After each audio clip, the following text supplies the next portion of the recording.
Welcome to the Veterans Legal Lowdown, a podcast about VA claims and appeals brought to you by CCK, the nation's leading veterans law firm. Today, we're going to talk about some really exciting topics.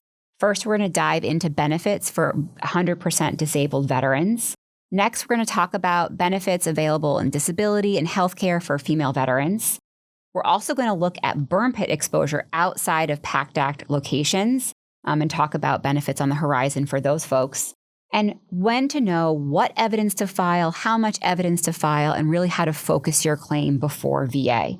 Plus, an exciting Q&A segment where we answer your questions.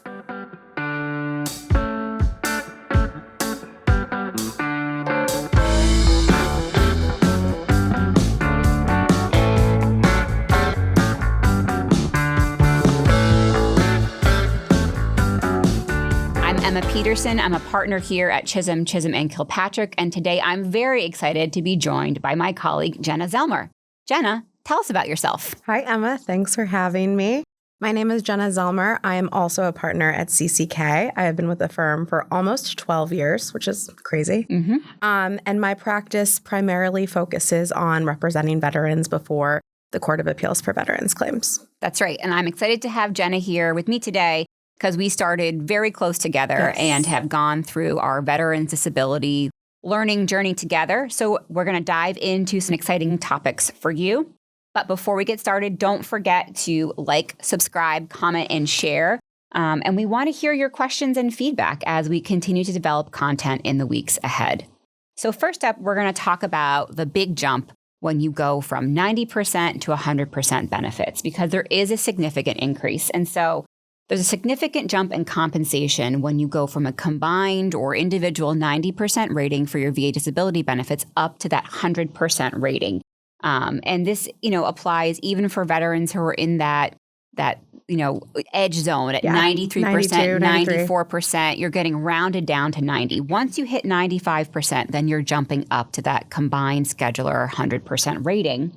And so we're going to explore benefits that are available to totally disabled veterans. We're also going to discuss some strategies for getting to 100%. So if you believe you qualify and you just can't seem to get the rating, we're going to talk about some ways that you might be able to finally get there. Yeah. So like you said, there is a significant bump going from 90 to 100. And just to put it in perspective, the difference between a 90% rating and a 100% rating is about $1,600 a month for a single veteran. And compare that to the difference between 80 and 90%, that's only about $250 difference. So that's why so many veterans are so eager to get to that 100% rating, because it can be a life-changing amount of compensation. And so in addition to that monetary benefit, you get a bunch of other things when you're 100% rating. You get priority group 1 for VA healthcare. So that means no copays, full coverage for all healthcare, and that includes dental, vision, hearing, mental health, and prescription medication coverage, as well as priority nursing home access when that's necessary. In addition to healthcare, you also are entitled to a waiver of VA home loan lending fees, which is great. You're also, when you get a 100% rating, it's possible that that makes it easier to get you up to even a higher percent of monthly compensation, which we call special monthly compensation. And we have a lot of videos about SMC is how we refer to it.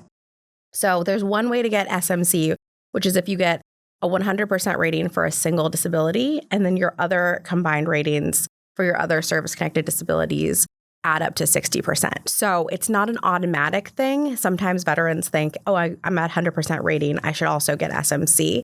You have to sort of do the VA math a little bit and see what your 100% rating is for. Is it for the combined disabilities? Because that might not necessarily get you SMC. But if it's for a single disability and you have other disabilities that add up to 60, then you should definitely consider looking into SMC. VA should give it to you, but we know that sometimes you have to nudge VA a little. Right. Yeah. They're usually pretty good about SMC, I would say, if it's, straightforward and not something that it's just mathematically you qualify for SMC. They're usually pretty good about just granting that to you at the regional office level. But always take a look at your ratings to see what you might be eligible for. Yeah. And then a few other additional benefits. So some states have discounted hunting and fishing licenses for 100% rated disabilities.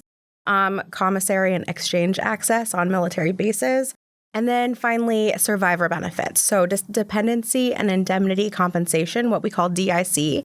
If you are a veteran who's been rated at 100% for 10 years prior to your death, your survivors could be entitled to DIC benefits. That's right. And so there's also some additional benefits if that 100% is permanent in total. And I know we talk a lot about that. We get a lot of phone calls from potential clients and current clients who are really focused on that P&T designation. Mm-hmm. And while we generally try to explain that that doesn't really change your monthly compensation, there are a few benefits that flow from that P&T designation. And so here are just a few that are available. First is CHAMP VA health coverage for your spouse and dependents, which is huge. Yeah. So not only are you going to have that priority one healthcare, but now you have coverage for your spouse and dependent children. Educational benefits for your children too, including DEA, the Fry Scholarship, and some VOC rehab counseling is available. There's additional state level benefits. There's a lot of property tax exemptions in various states, which is critical to a lot of folks.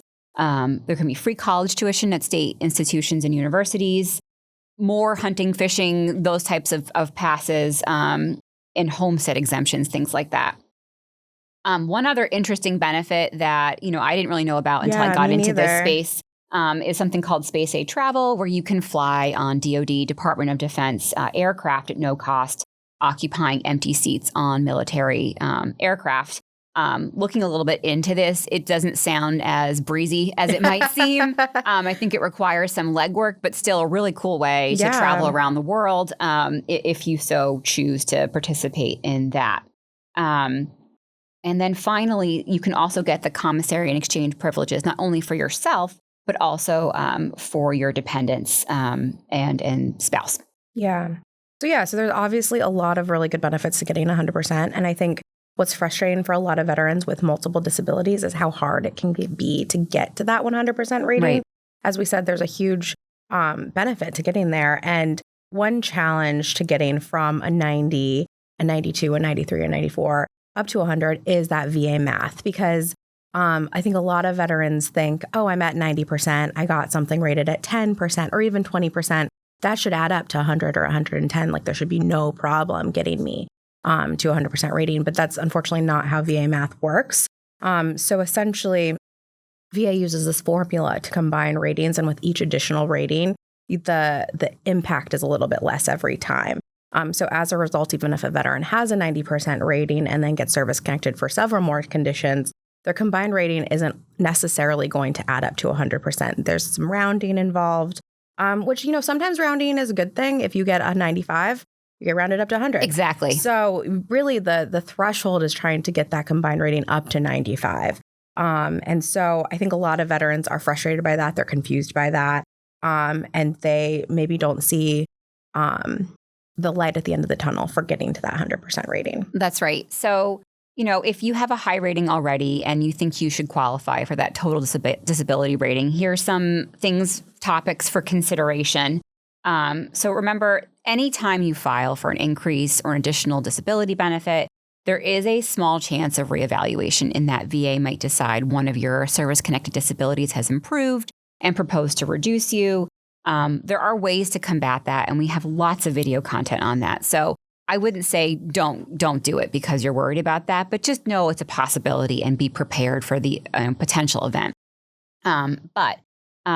So one way you can see if, this is going to make an impact, if I file for sinusitis, I have it, but I wasn't really too worried about it, but is this going to help me get to that 100%? You can use our VA disability calculator or any VA disability calculator to see what an additional 30% will do, an additional 40%. What is it that you need to get yourself to that combined 100% rating? You can also educate yourself about, what the rating criteria are for different disability benefits. This can ensure that when you actually qualify, you're not just spinning your wheels on a fool's errand, because really this benefit is for people who are 100% disabled. Yeah. So if you're not at that level, you're not going to get the benefit. And we don't want you putting all this time and effort and stress into getting something that maybe is not attainable at this stage. So look at the diagnostic codes and see what you might qualify for. Enlist your doctor for an opinion. Talk to your doctor about your symptomatology, compare that to the rating criteria.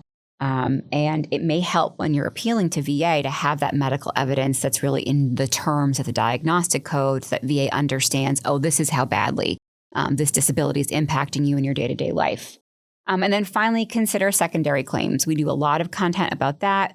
I'm not going to go into the ins and outs of it, but just know that if you have other conditions that flow from service-connected conditions, those can help you get up to that 95, 96, 97 that you need to get to a combined 100% rating. And once you have a rating decision, either a rating decision or a board decision, all VA decisions have to have a section where they explain to you why they made a decision on your claim. And so you want to look at that really closely to see if VA made any mistakes, especially obvious mistakes.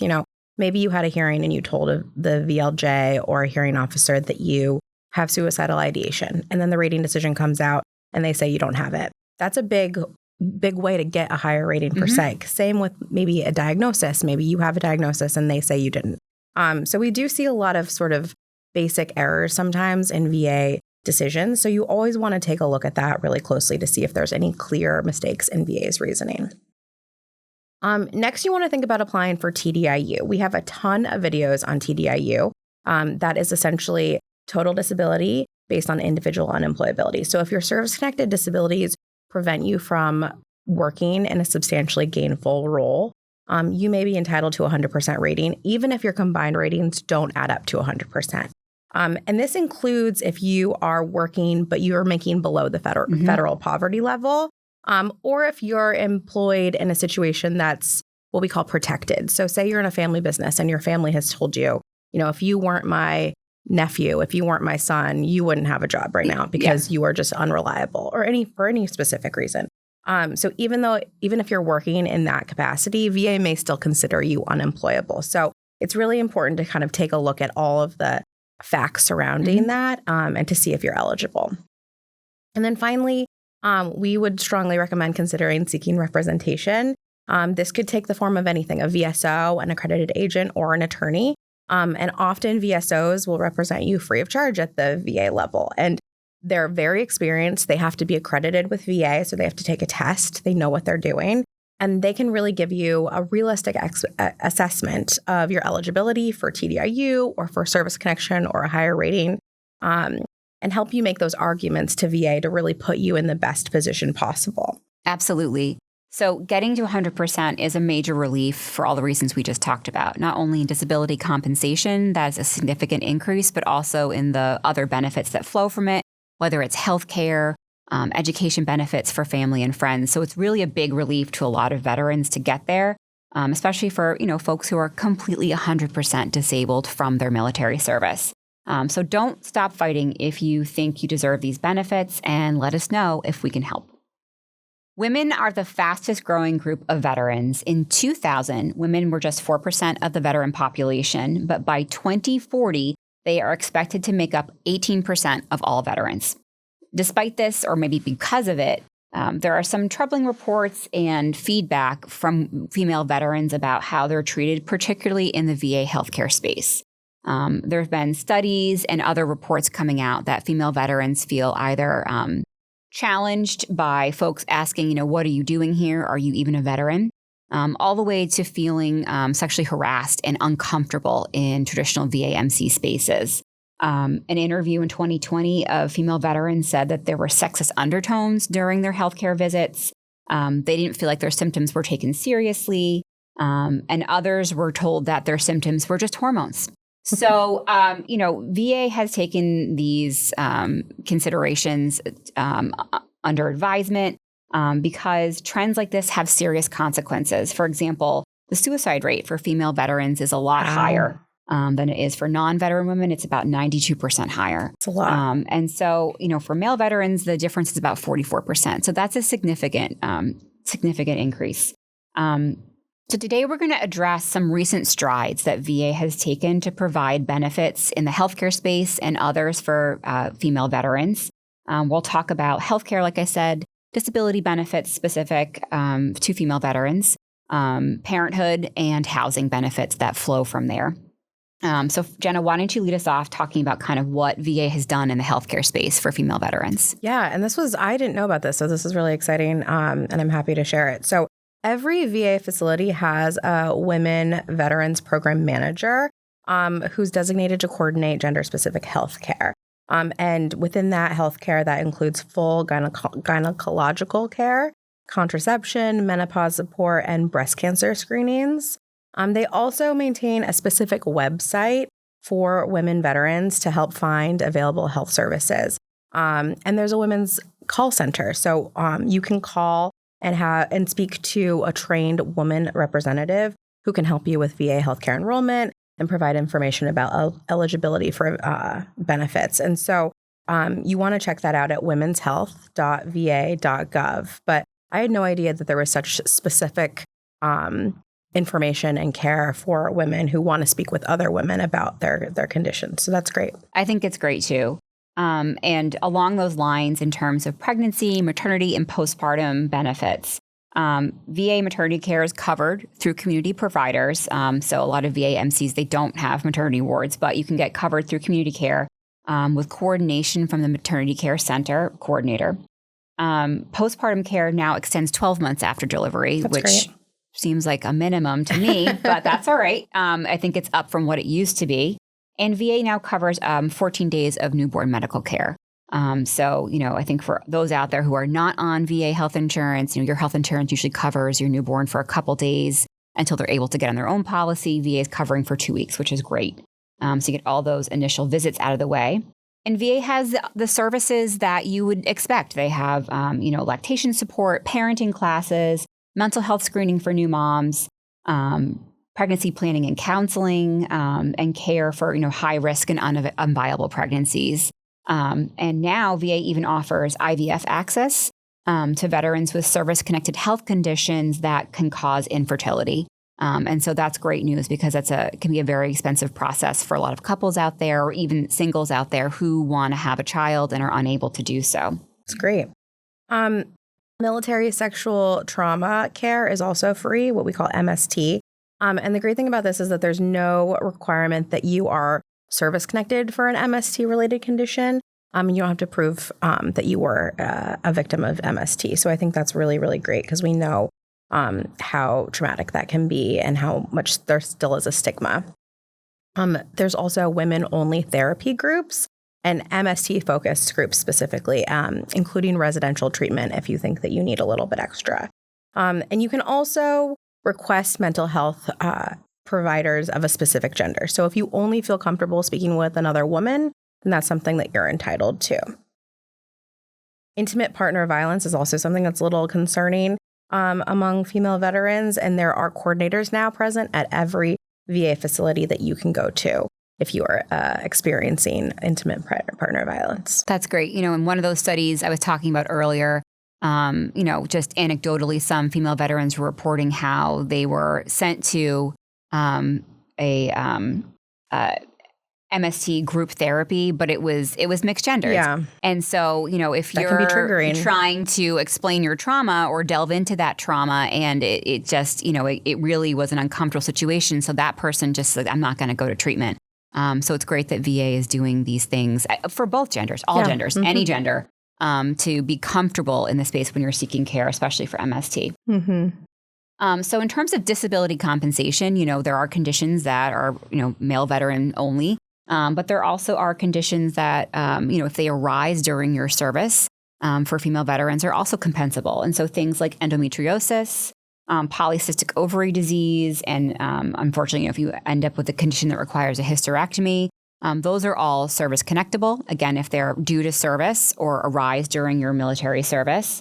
And then SMCK is payable for loss of use of reproductive organs. So if you have hysterectomy with oophorectomy, you get the total removal of your ovaries, then you can get that SMCK level. Yeah. And as I mentioned before, just to reiterate, there are women veteran coordinators in all VA facilities now, so they can assist you with navigating those different benefits, MST claims, fertility-related disabilities, whether or not you're entitled to SMCK, all of that. And they can provide support letters, which is great too. And so in terms of housing and family benefits, and these are benefits that are available to any gender, but the Deborah Sampson Act of 2021 mandated many of the improvements that you and I discussed today, including extending that newborn care, and permanent authorization of child care assistance, which is wonderful.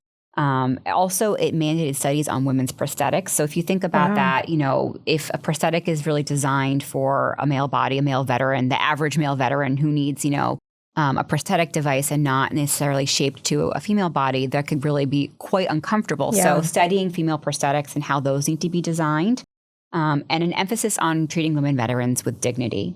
There's also the Protecting Moms Who Served Act, which was enacted also in 2021 to help advance the understanding and scope of mortality and morbidity in maternal care among veterans, as well as make critical investments in maternity care at large. So really great things coming out of those two acts. Yeah. I feel like the VA has made some recent policy changes that are really having a positive impact on female veterans. 2023 to 2024 was the largest enrollment year on record for women veterans seeking healthcare. Mm-hmm. And there are now more than 53,000 women enrolled in VA healthcare, which is great. But there's still obviously work to be done. So we hope women veterans take advantage of these benefits and help these programs grow and make a difference in the future. All right, today we're going to go beyond the headlines of the PACT Act to talk about burn pit exposure outside of Iraq and Afghanistan. So most veterans, and honestly most Americans at this point, have heard about the massive burn pits that were used in the Second Gulf War, particularly the one at Joint Base Balad, which burned hundreds of tons of waste daily for years on end. And so burn pits, though, are not unique to the Second Gulf War. Anecdotally, we've heard stories from clients and potential clients about burn pits, and veterans have reported their use and disposal of trash, medical waste, fuel, chemicals in locations across the world, from Vietnam to the Balkans to the Horn of Africa. Yeah, that's right. So the reality is that burning trash is a longstanding operational practice. So we, as you mentioned, we have firsthand accounts from veterans from Vietnam, even smaller operations. And per a recent GA report, VA said that additional data on the extent of veteran exposures is, we need more medical research for that. Before we know what the actual consequences of these exposures are. And that data doesn't exist yet. Right. So let's talk about that GAO report, because that really was the impetus for our discussion today.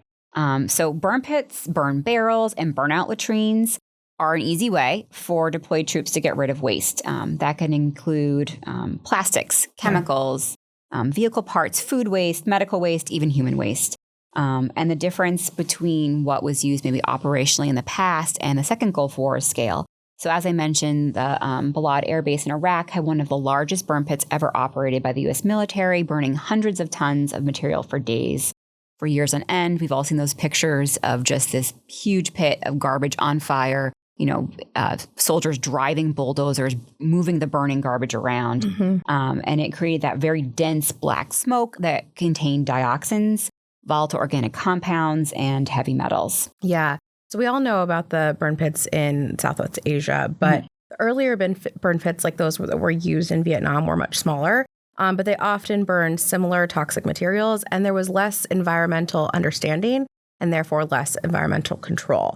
And the other problem with some of these earlier burn pits is that there were less record keeping at that point. So VA has historically recognized the Gulf War burn pits because there's such good records from the DoD. But for those earlier conflicts like the Balkans and Vietnam, there's just not a lot of documentation. So instead, veterans have to rely on their lay statements, their buddy statements, and some base level reports to show exposure, which is pretty difficult, but not impossible. So there is a Marine Corps training document from the Vietnam era that warned about burnout latrines generating excessive air pollution that was detrimental to the health of the personnel in the immediate area. And that was confirmed by the GAO report about veterans' exposure to open air burning. So you just have to find the evidence. Right. And so the PACT Act created presumptive service connection for over 20 respiratory and cancer conditions tied to burn pit exposure. But those presumptions only apply to veterans who served in specific Gulf War and post 9/11 locations. And so, for toxic exposure presumptions, it's all about time, location, and condition. You got to meet those three things, and then you get the presumption.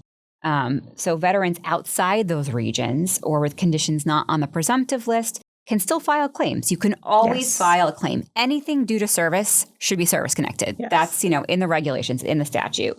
But you have to prove the traditional elements of service connection with a current diagnosis, evidence of exposure during service, and a medical nexus connecting the two. Yeah, so that's the key point, because when exposure is not presumed, VA examiners will often say, well, there's no documented evidence of exposure, and so we can't give you a nexus opinion. And that leads to denials, obviously. So, for example, if a veteran was stationed in Africa in the 1990s and developed bronchitis or a rare cancer, they need to, one, show that they worked near an open burn pit, and then they'll need a strong medical opinion linking that illness to that environmental exposure from the burn pit. So we're thinking medical research, environmental reports, expert statements. Those are the types of evidence that can strengthen the claim even without that presumption. So veterans and their representatives, again, sometimes it's really helpful to have somebody on your side. Yep. They can help identify and gather that evidence, like declassified records, photographs, and even firsthand accounts from other veterans. That's right. And, VA has been increasingly open to conceding exposure where credible evidence supports it. One of the features of the PACT Act are those TARA exams and TARA concessions. So when a veteran is exposed to a toxic element, VA is supposed to be conceding in the rating decision in the favorable findings of fact whether or not you were exposed. And that could be anything from maybe a burn pit, but also, you used benzene, you were exposed to jet fuel, used TCE in cleaning, computer equipment. So those things are making it a little bit easier. But one of the biggest hurdles, of course, is that VA has not specifically conceded what toxins or what chemicals earlier burn pits were churning out. We can make some guesses based on what we know from the air reports above Balad. But without that recognition from VA, medical nexus opinions may get discounted. And until the presumptions are created, veterans or their representatives really need to emphasize that lay statements are enough and logical inference is enough. If you testify that you remember burning plastic, we know what happens when plastic is burned. Right. And so you sometimes need to connect those dots. But especially when burn pits are a known operational method, that should be enough in certain circumstances to get over that hurdle of not having a presumption. There's also precedent for considering reports of environmental hazards when military records are incomplete. So that's something that comes up a lot in Agent Orange and radiation cases, and you can apply it to burn pits as well. That's right. So advocacy from veterans and from veterans representatives are really important as we go forward with these. As VA continues to study toxic exposures under the PACT Act, there's always the possibility that new burn pit locations could be added. There's nothing on the horizon right now. Just want to be clear about that, but there's a possibility. And it could include, extending the presumptions to veterans who are exposed in those locations. And it could also potentially include survivors' benefits, which was a really key feature of the PACT Act. Yeah, and it's important to note that Congress has directed VA to keep reviewing scientific data on these hazards beyond Southwest Asia. So to your point, well, nothing's on the horizon right now.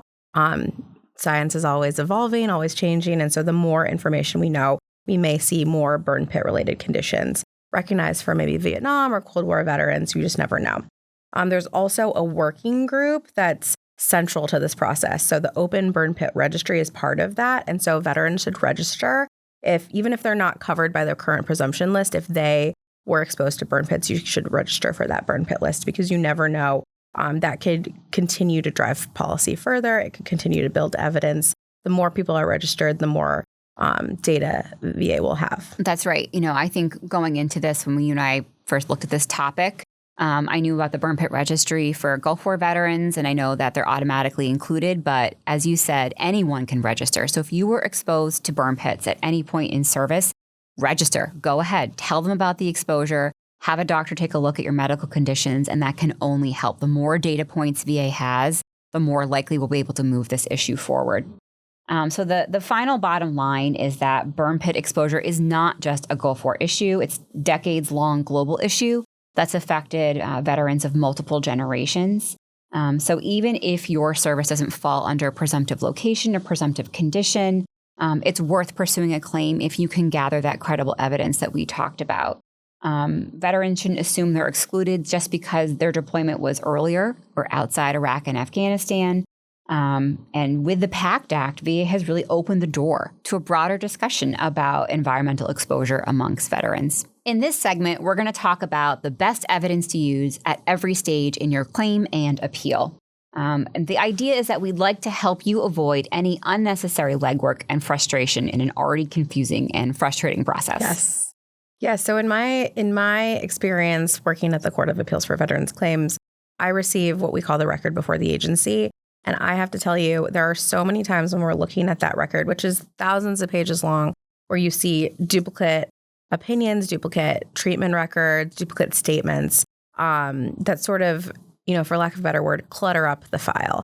And so I think, it's important to remember the VA has a legal duty to assist you in gathering information at the regional office stage. And so when you're filing a claim, if you have copies of VA treatment records, VA is going to get those from VBMS themselves. So you don't need to submit your own VA treatment records. What you want to really focus on is things that VA can't get: private records, lay statements from yourself or your family or your buddies. And so you want to really streamline the process to make sure that you are focusing VA on the most important things in the claim and not sort of resubmitting evidence that VA already has, because you want to make it as easy as possible for VA to grant the claim. And when they're looking through thousands of pages of record and they see the same thing over and over again, their eyes are going to sort of glaze over. And so you just want to make sure that, you're not just sending VA all of your records and hoping that something sticks. You want to think about what VA has and what you can add to that record that VA can't get themselves. That's right. So let's focus on the most important evidence at every stage to help you connect those dots, make it really easy for VA to follow the story. Mm-hmm. You want to get them to yes, make it easy for them to say yes. And so here's how we're going to do it. So at the initial claim, you're trying to meet all the elements of service connection. So in-service event, diagnosis, and medical nexus. So you want to make sure VA is going to get your service records. And so they should get those on their own. However, sometimes they'll get a letter saying, hey, we can't find everything. If you have anything, send it in to us. Mm-hmm. And that's the point, you want to send stuff in. So VA comes back and is like, oh, we have no record of you being a veteran. You have your DD-214, send it on in. Maybe you have some active duty service and VA is trying to get records from the National Guard and they can't find them, but you have those, send them in. But for the most part, they should be able to get your complete service medical and service personnel file. If you have photos, though, that aren't in your service records showing the incident or injury, or that you were at a specific place at a specific time, if it's not clear from the record, send those in. Photographic evidence can be so powerful. This was very powerful for all of our clients in the Thailand era of Vietnam, showing them at the bases, showing them on the perimeter. So if you have photos, old photos, send those in. Lay statements from yourself, from your family, your coworkers, fellow service members. VA doesn't have those. Those you're going to have to submit yourself. So make sure that you send those in. And really what you want at the, again, initial claim phase is for those lay statements to be focusing on the elements of service connection. So again, diagnosis, in-service incident, and a link between the two. It shouldn't just sort of be, I know Mr. Veteran is a stand-up guy, please grant benefits. That should be something that's pushing your claim forward. Mm-hmm. Like you said, medical records from private providers, you can sign a release and VA should get those on their own. But sometimes private doctors are wary about just sending records off. They're not responsive. So if you have your own, you can certainly submit them. And then if you have any independent medical opinion that maybe you purchased yourself or you're working with a representative on that, that provides that nexus information, make sure you're submitting that. You will likely have to go to a VA exam regardless, but it cannot hurt. And in fact, sometimes it's very beneficial to get one of those nexus opinions, especially after you've had the VA exam. Yeah. And then finally, be sure that all the elements are mentioned, all the symptoms that are covered in the diagnostic criteria that you have. Don't just list the whole thing, but whatever you have, make sure you're putting that in the lay evidence. That's really helpful for when VA goes to grant benefits and rate you and get you the appropriate rating. After the initial decision, If VA denies, in the decision letter, even when they grant it in the letter, they're going to tell you what they based it on and what evidence was missing. So you want to be sure to respond to that directly when you go ahead and file an appeal. Yeah. And speaking of filing an appeal, so if you choose to go to the board, you have 3 different options for dockets at the board. And choosing that docket is really going to matter depending on whether or not you have evidence. So the first docket is the direct review docket, and the board reviews that case based on just the evidence that has been in the file at the time of the previous decision. So no new evidence can be added at that time. So to your point earlier, if you think that you have submitted all the evidence you've met all the elements of service connection, and you just think that the rating decision made a legal error, maybe direct review docket is the best option for you. But if you think that you still need evidence, maybe you got that rating decision and they said you don't have a diagnosis or there's no nexus, then you want to think about choosing one of the other dockets. So there's the evidence submission docket. And at that stage, you can submit new evidence 90 days within 90 days of filing the notice of disagreement or with the disagreement. And then after that 90 days, the record does close. And then lastly, there's the hearing docket, which a veteran can request a hearing. They can submit testimony during that hearing. They can submit evidence at the hearing. And then again, within 90 days after the hearing. And then 90 days, the docket does close again. So think about it. Talk to your representative about which option makes the most sense for you. But if you do need to submit more evidence, you would want to think about which docket you want to choose. Right. And so from there, there's a chance that you might need to appeal to the CAVC, the Court of Appeals for Veterans Claims. I think it's difficult to impossible for your average veteran out there to know if that's something they're going to need to do. So preparing for it is not something that you necessarily know, hey, I should prepare for the eventuality I'm going to the CAVC. But maybe you're working with a VSO or with a representative and they have an idea that this is a complicated legal issue. There's a chance we're going up to court. It's critical that everything that you need is in the record before the board makes their decision. And that's because no new evidence can be added at the CAVC stage. That's an appellate stage. The record is closed. The court is only looking at what evidence did VA have before it at the time the Board of Veterans Appeals made their decision.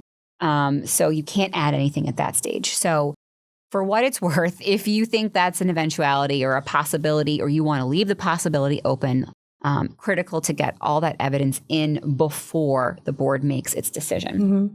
And one really exciting thing about the AMA is that the VA, both at the board and the rating decision level, need to make favorable findings. Right. And so it's really important to look at both either the board decision or the rating decision to see what evidence VA reviewed and what findings they made about that evidence. So if the RO said that there is a diagnosis or there is an in-service event, maybe tailor the evidence that you're submitting after that to get to the other unmet elements, right? So you can rely on that favorable finding from the RO and say, okay, I know that I have submitted enough evidence to prove that I have a diagnosis, or I know that I have submitted enough evidence to prove that this event happened to me in service.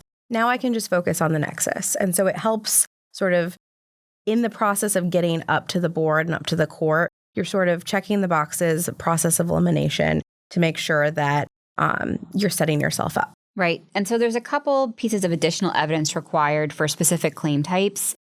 So, just quickly for PTSD, you're going to need stressor verification, whether that be through lay evidence or service records, but VA is going to have to confirm the stressor.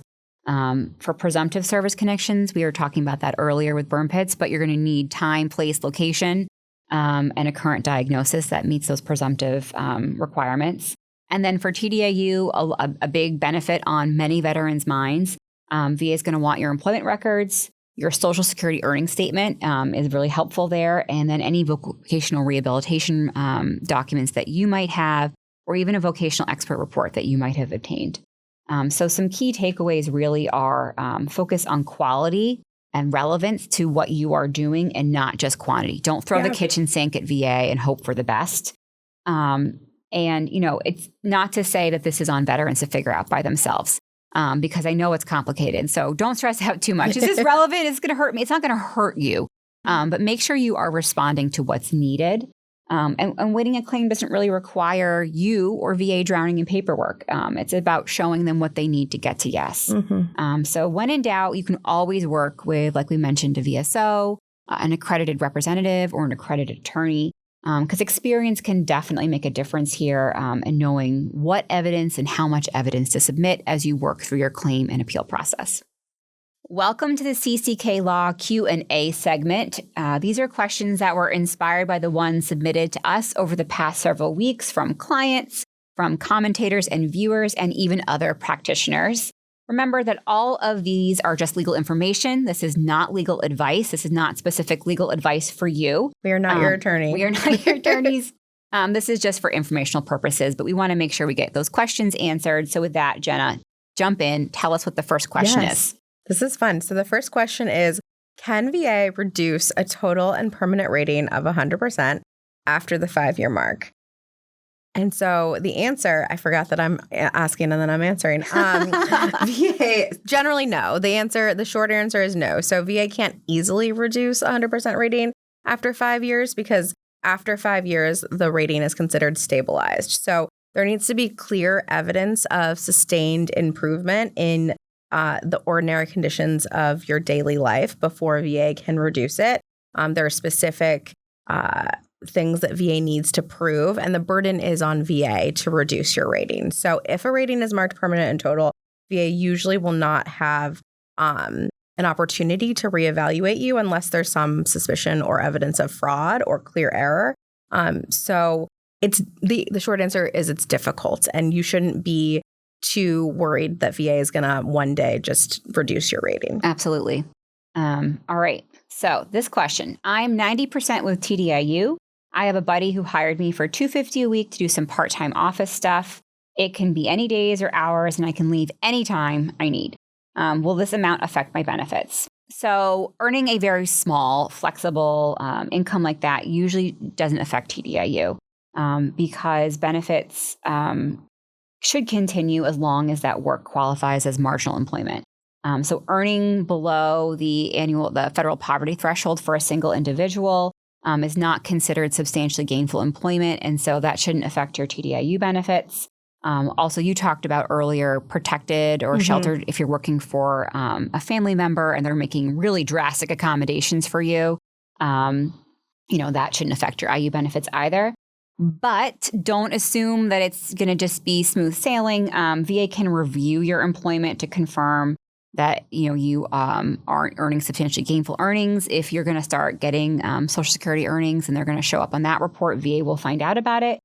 So it's best to just be honest, report annually, fill out that form 214140, and keep documentation of your limited role in accommodations. Maybe talk to your buddy about, hey, in the future, if VA reaches out, are you willing to talk to them and explain that this is not really, substantially gainful employment? Yeah, definitely make sure that VA doesn't have an opportunity to say, oh, you can work this many hours a week, so why couldn't you work 40 hours a week? Exactly. I mean, this is a specific example, and it sounds like it truly is just a buddy helping out a friend. Leaving anytime you need, that's a big... Yeah, absolutely. Most jobs don't let you leave anytime you need. No. Okay, next question. I was exposed to Agent Orange during service in the 1960s. My son was born in 1970 with a lot of birth defects. Do I have any recourse for my son? So the answer is maybe. VA provides certain benefits for biological children of veterans who were exposed to Agent Orange if the child has very specific birth defects that were listed by VA. So children of veterans who served in Vietnam, Thailand, or near the Korean DMZ who have spina bifida may be eligible for VA benefits. And children of female herbicide-exposed veterans may be eligible for conditions such as cleft lip or palate or neural tube defects or congenital heart disease. So it might be worth exploring VA's list of recognized benefits to see if you qualify. But then there's also a possibility that there might be available civil or legislative relief programs, though those are very limited. So it really just depends on your circumstances. That's right. Okay, I was recognized at 100% P&T last week. Congratulations. But got several claims deferred in the process. I submitted a form to VA to withdraw any pending claims. However, today, I have someone reaching out to schedule a C&P appointment for me. Is there any harm in just ignoring it and not going forward? So the answer is it depends. And I don't want to tell you definitively not to go to your C&P exam because if they're still scheduling one for you, that means those claims are still pending. And so ignoring it could result in VA denying those claims for failure to report. I also, don't know the circumstances of the decision. There's one unique scenario I could think of where maybe they granted the benefit, but they want to schedule an exam to see how severe it's going to be. And they've just given you a placeholder rating. So you probably want to continue and go through with those C&P exams. But maybe they didn't process your withdrawal request first. So you could always call the customer service line. And you could also confirm that your withdrawal has been accepted, reach out to VA and find out what the status of that is and see if you can't cancel your C&P exams that way. But the general, high level advice is don't just skip a C&P exam and ignore it. If VA is scheduling it, even though it's a pain, I know, you should probably go through with it. Okay. We'll have more questions and answers on the next podcast, so please keep them coming. If you're listening to this on YouTube, let us know your questions in the comments. And remember, please don't provide any personal identifying information. We're going to keep these anonymous so that we can answer it for all of our viewers out there. And that's our episode for today. If you want to learn more about total disability benefits, female-only benefits, burn pits outside of PACT Act locations, or the best effective evidence to win your claim, check out our website at cck-law.com. Thank you for listening to the Veterans Legal Lowdown. Be sure to like and subscribe on YouTube and follow along wherever you get your podcasts. And as always, take care of yourselves, take care of each other, and keep the fight alive. Thank you.